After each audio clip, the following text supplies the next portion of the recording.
Hey guys, today we're going to be doing a full review and test of these Govee TV lights. Specifically, this is the Govee TV Backlight 3 Lite model. So we don't have the other light towers on the side, but we do have the RGB strip that goes on the back of the TV, and I'll definitely be showing you exactly how it works and all of the other settings that come on the Govee light strip. This thing does connect to your Wi-Fi, so you guys could use this with your smart devices, and you guys even have music modes where it moves around to the audio, kind of like now, or you guys could even use the movie mode where the RGB just moves to the background of the actual footage that you're watching. So with that being said, let's go ahead and do the lighting modes first, and then after that I'll show you exactly how I have it set up on my 65-inch TV. So basically I plugged the lighting system straight into the TV and then powered it up, and then I connected it to the Govee app, which was super simple. From there, you guys could connect it to other smart device apps so that you guys could actually use this with just your voice. So here are some of the settings that you guys get on the app right here. As you guys could see, everything's connected. This is going to probably be your normal effect.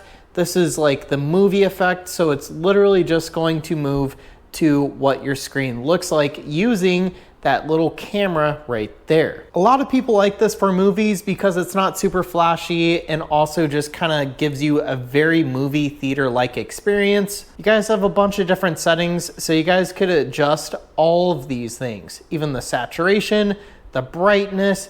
You have the same brightness mode, so as the screen gets brighter, the actual lights will get brighter as well. I went ahead and turned that mode off. Now we have the effects lab. This is a really fun one to mess around with. You have probably the most customization here. Let's try some crazy ones. So we have the snowflake mode, and this is going to be kind of like a crystal like edge on the outside. So it might be hard to pick up on camera, but you guys could see these crazy shadows and it actually looks like the light is shining through a crystal. Now we're gonna move on to a summer mode. This one is sort of looking like a watermelon. So we just have red and green and it looks really fun and just cozy right there. We have a moonlight mode. Let's go ahead and try that one out.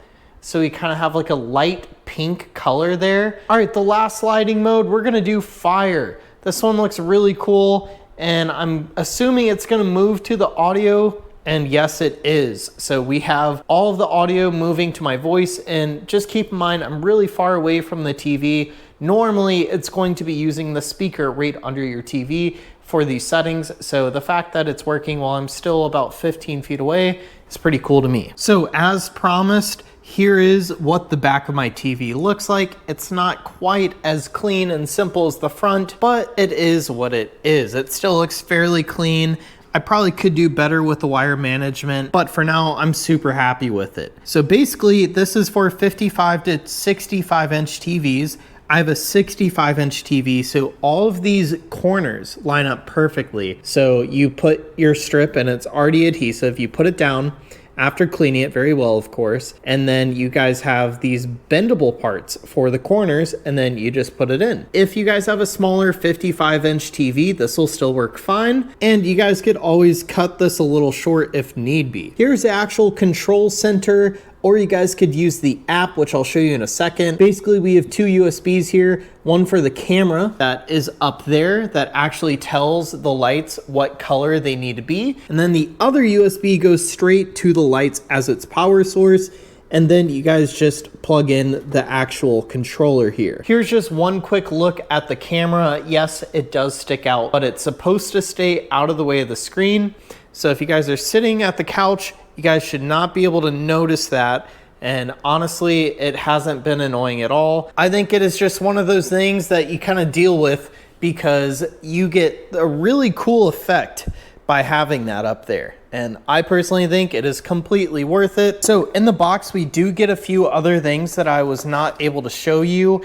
There's this calibrating system. So they kind of show you here, you're basically gonna put these foam tabs on all these corners. And these are the foam tabs that I'm talking about. So you put them on your TV, they're adhesive, and you just kind of gently peel them off when you're done on all the corners, the middle there, there, and there. And that just helps ensure that the lighting is as accurate as possible to the movement on the screen. They even do give you these adhesive mounts, so if the adhesive on the back of the light strip wasn't enough, you guys could also use these to make sure that the light strip doesn't go anywhere. So overall, we've really enjoyed using these Govee light strips, and the fact that it actually moves to what is going on the screen is the coolest thing ever. It makes watching movies just that more fun. And even when you guys turn off your TV screen, I'm sure this is going to be a question, the lights automatically turn off after there is just no input for a moment. So that's really cool. It's one of those things, you plug it in and you guys get like this really cool lighting effect, and then when you turn the TV off, it's already done. It's already turned off. You don't have to worry about it. So that is my really quick review of these Govee lights. I really enjoy them, and I think you guys will too.